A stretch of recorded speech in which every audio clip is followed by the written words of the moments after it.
네, 반갑습니다. 마르스 김동석의 리얼 주식입니다. 오늘 마르스 김동석의 리얼 주식은 딥시크 폭락이 또 오던 말던 AI 이 기업은 투자하세요. 세계 1위 됩니다. 딥시크 관련된 폭락이 또 오더라도 우리가 사모아도 되는 기업 오늘 알려드리니까 영상 끝까지 꼭 시청하시길 바라겠습니다.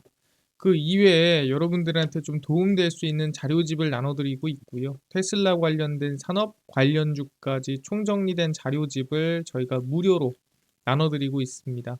이 자료집 무료로 받고 싶다 하시면 영상 끝까지 꼭 시청하셔라 말씀드리고 오늘 영상 바로 시작하겠습니다. 일단 제일 중요한 거는 이 관세 전쟁이 시작됐다라는 건데 일단 조금 한시름 놓은 건 도널드 트럼프 미국 대통령이 캐나다와 멕시코에 대한 25% 전면 관세 시행을 하루 앞두고 한 달간 전격적으로 유예를 했습니다. 그러니까 원래는 0%였던 관세를 25%로 올린다라는 좀 충격적인 발언을 했는데 일단 한 달을 좀 유예를 했죠. 상당히 좀 긍정적이었고요. 세인바움 대통령과의 통화 뒤에도 멕시코의 국경 강화 약속 등을 이유로 한 달간 멕시코에 대한 관세를 유예한다라고 발표를 했고요. 뭐 어떤 얘기를 했느냐? 마약 문제를 담당하는 펜타닐 차르를 임명을 하고 국경 강화 계획에 13억 달러를 투입하고 그리고 인력 1만 명을 국경에 유지를 함으로써 그리고 이제 이 조직을 테러리스트로 지정을 하는 등 이제 약속을 했습니다. 그래서 이제 트럼프 관세 전쟁에서 원하는 걸 좀 얻어내고 이제 캐나다라든가 멕시코 모두 일단은 한 달 유예하는 방향으로 결정을 했습니다. 그 대신에 다른 국가는 진행을 했죠. 거기가 어디냐면 중국입니다. 미국 정부의 중국산 제품에 대한 10% 추가 관세 조치가 연기 조치 없이 발효됐습니다. 그러니까 아까 얘기한 멕시코와 캐나다는 25% 추가 관세가 나오는 거를 한 달간 유예를 시켰는데 중국은 그대로 들어간 거죠. 그러니까 원래 25% 들어가고 있었는데 10% 추가입니다. 35%가 들어가는 거예요. 상당하죠. 그래서 이 트럼프 1기 때 이어서 정부 때도 늘었던 15에서 30% 부과됐는데 이를 추가로 올린다는 뜻입니다. 그래서 35%에서 어디까지 가냐면 100%까지 갑니다. 그래서 35에서 100% 사이라고 보시면 될 것 같고요. 그래서 중국도 가만히 있지 않죠. 10일부터 미국산 석탄과 LNG의 15%, 원유와 농기계, 대배기량 자동차 픽업 트럭에도 10%의 관세를 부과한다고 발표했습니다. 그러니까 우리가 과거 2018년도에 봤던 미중 무역 전쟁이 다시 한번 약간 발발한 분위기가 나오고 있는 거죠. 그리고 중국 관영중앙TV, CCTV라고 하죠. 시장 감독 총국은 반독점법 위반 혐의를 받는 구글에 대해 조사를 하겠다라고 발표했습니다. 그래서 중국도 지금 가만히 있지 않고요. 미국이 관세를 부과한다라고 발표하자마자 바로 보복하는 모습을 보여주고 있습니다. 근데 이걸 보면서 뭐 누가 이겨라 이게 아니라 대한민국에 안 좋은 영향이 들어오면 어떡하지? 대한민국의 리스크가 커지면 어떡하지? 라는 걱정이 든다라는 거죠. 근데 왜 그런 리스크나 걱정이 들까요? 라고 한다면 2018년도에 대단한 폭락이 있었기 때문에 그 폭락이 또 이어지면 어떡하냐라는 거죠. 그래서 그 정리를 좀 간단하게 해보면 과연 2018년 같은 급락이 나올까? 일단 이게 중요한 거 아니겠습니까? 이게 또 나올지 안 나올지를 봐야 되는데 미국 연방준비제도는 2017년부터 양적 긴축을 시작을 했고요. 약 2년 반 동안 진행을 했습니다. 그러니까 2018년도에 시장이 급락이 나왔습니다. 정확히 말하면 2017년 11월부터 2019년도까지 시장이 급락을 했어요. 근데 그 당시에 급락한 이유가 뭐 미중무역 전쟁 때문에 급락을 했다. 뭐 이런 말들이 상당히 많았습니다.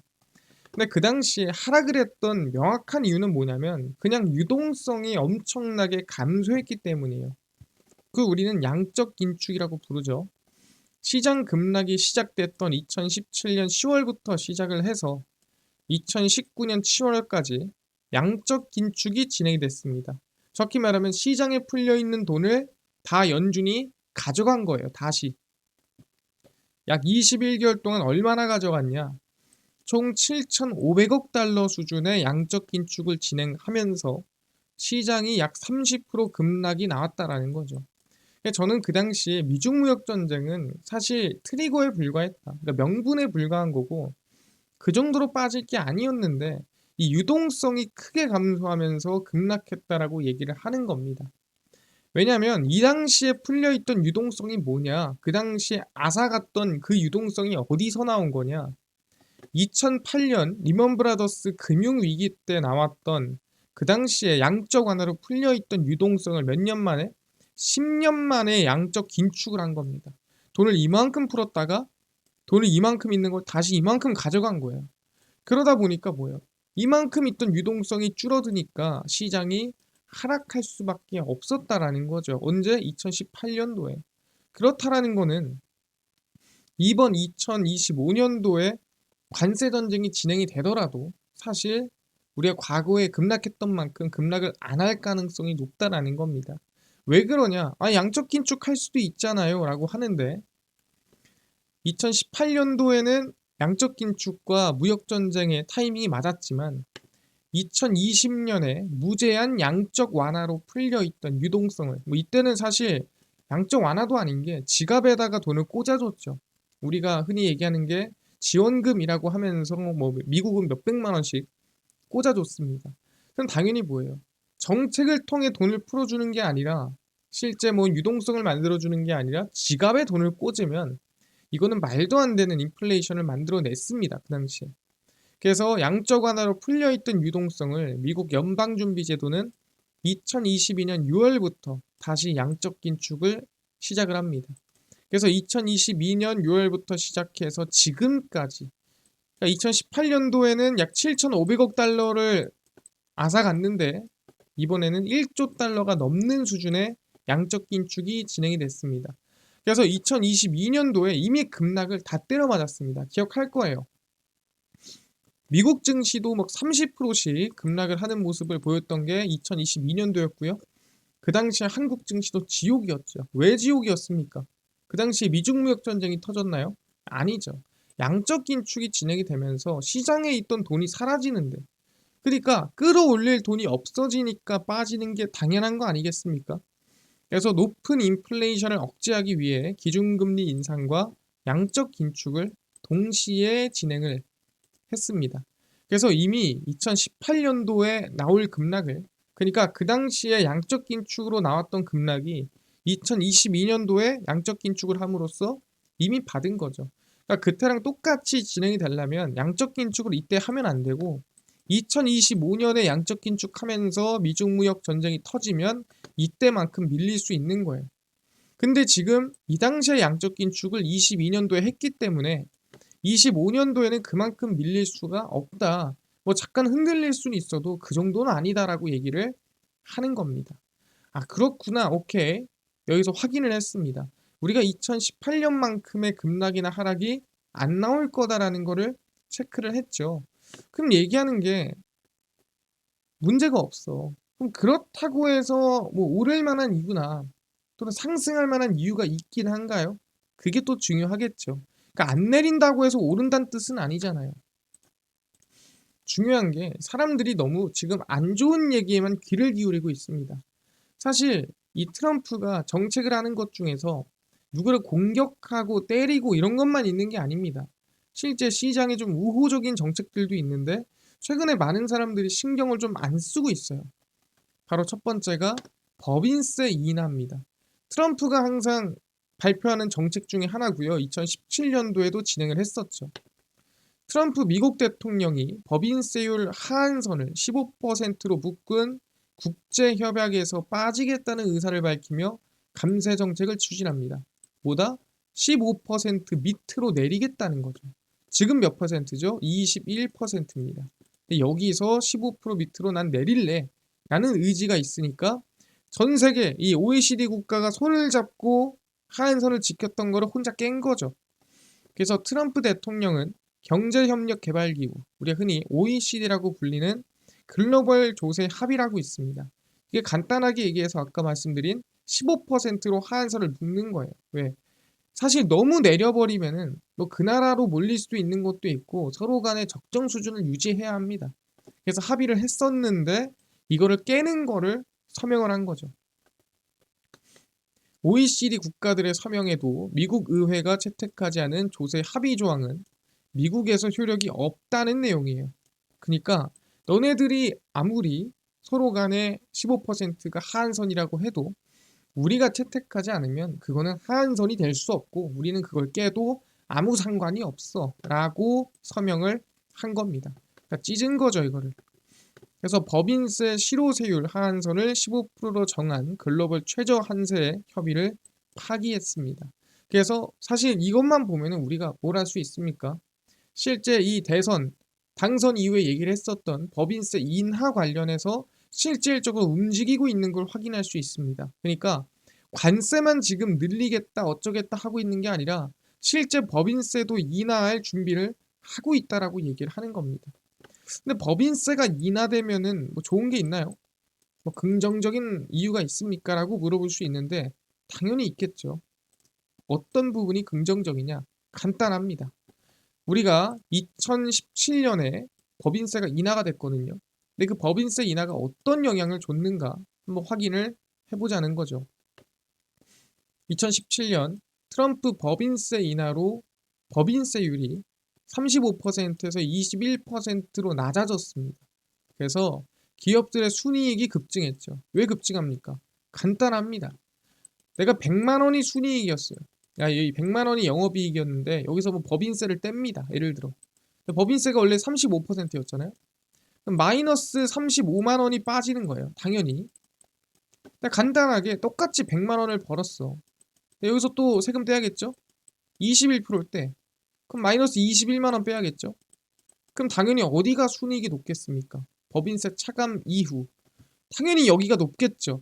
여긴 65만 원이고 여기는 79만 원이겠죠. 그러니까 그냥 같은 돈을 벌어도 법인세를 인하해주면은 EPS라고 하죠. 그러니까 주당 순이익이 오를 수밖에 없는 거예요. 보여주기에.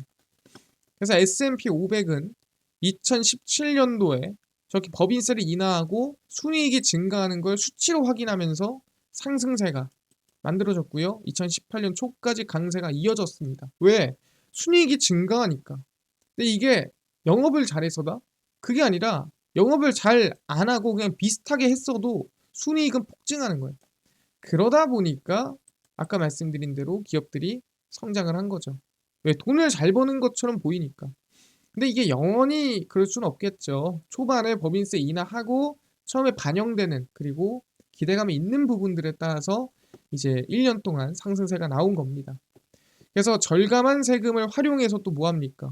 그 돈 가지고 노는 게 아닙니다. 배당을 늘리고 그 다음에 자사주를 더 산 거죠.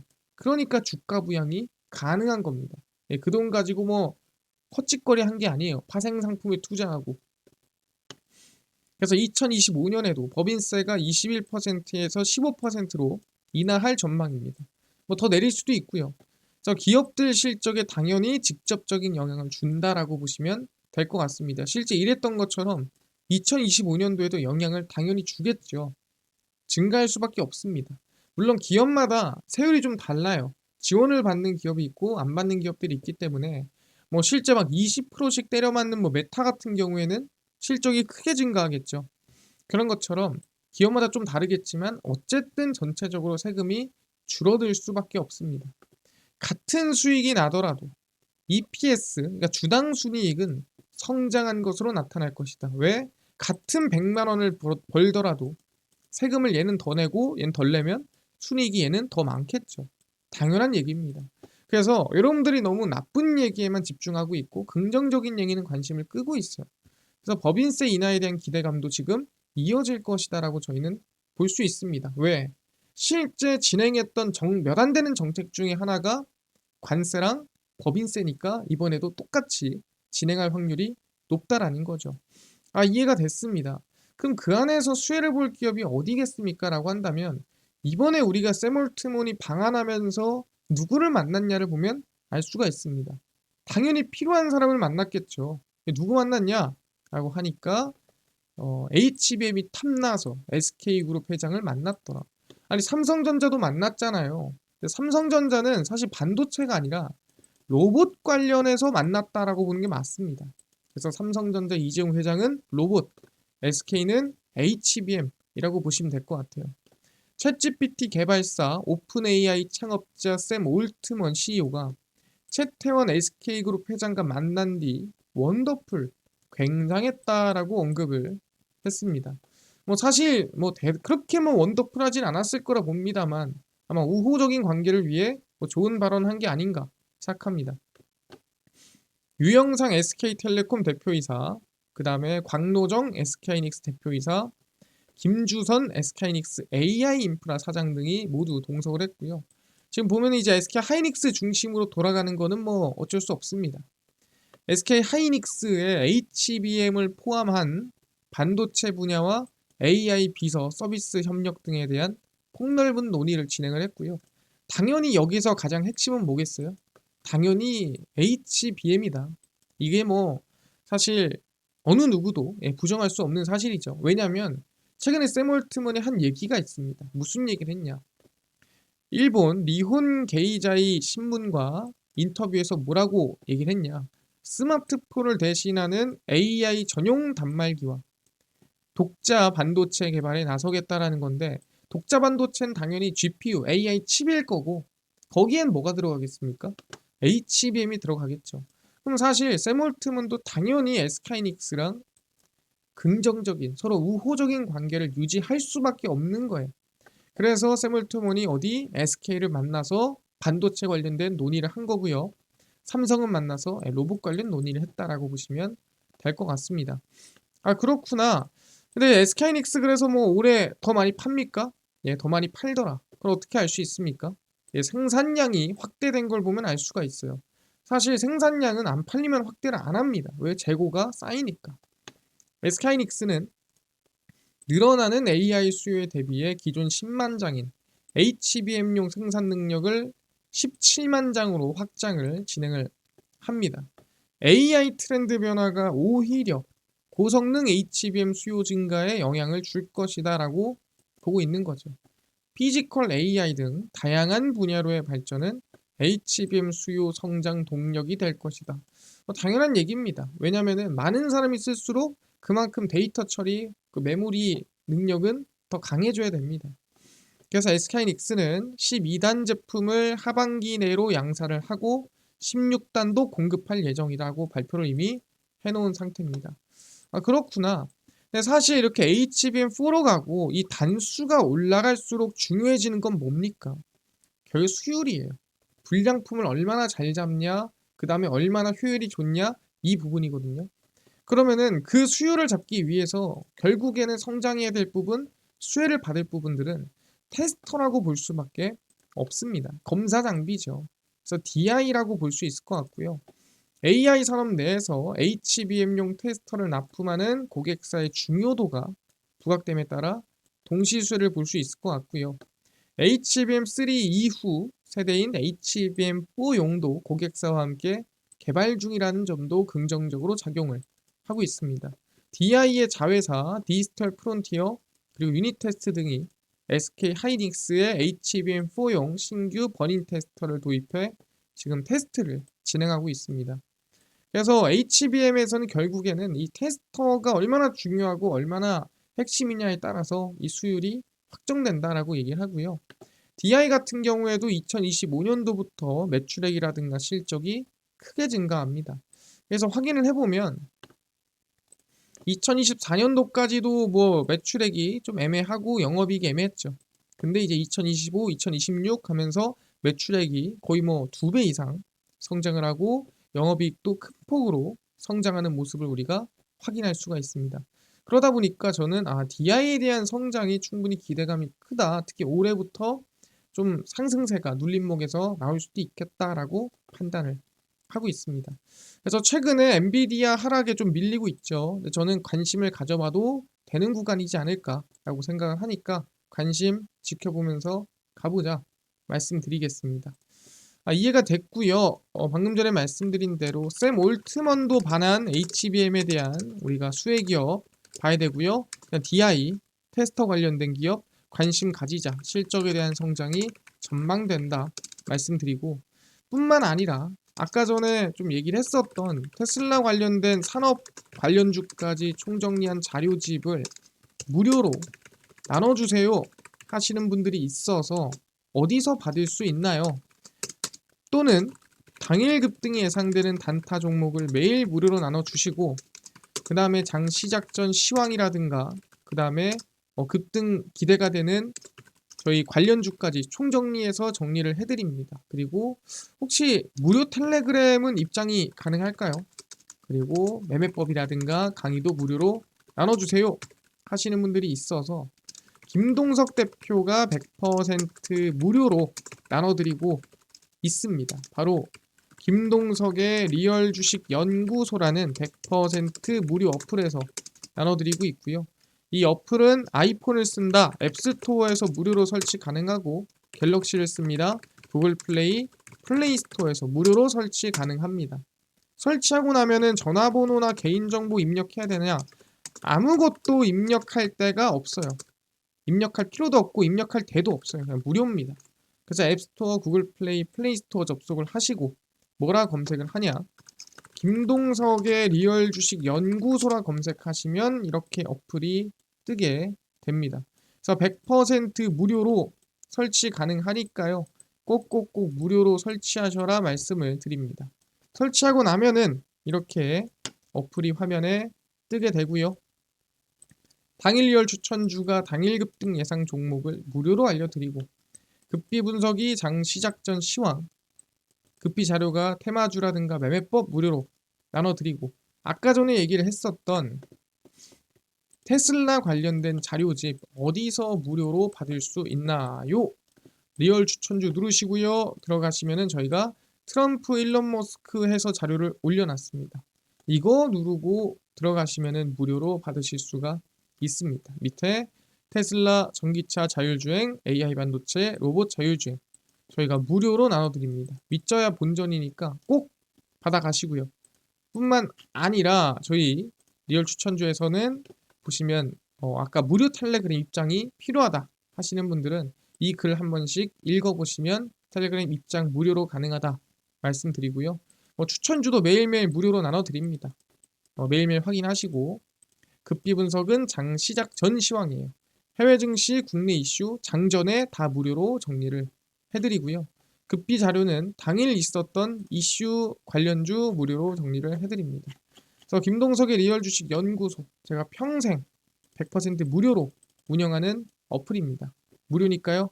종목, 시황, 테마주 강의 다 무료로 꼭 얻어가시고, 뿐만 아니라 저희 마르스 김동석의 리얼 주식 유튜브 여러분들의 사랑으로 커갑니다.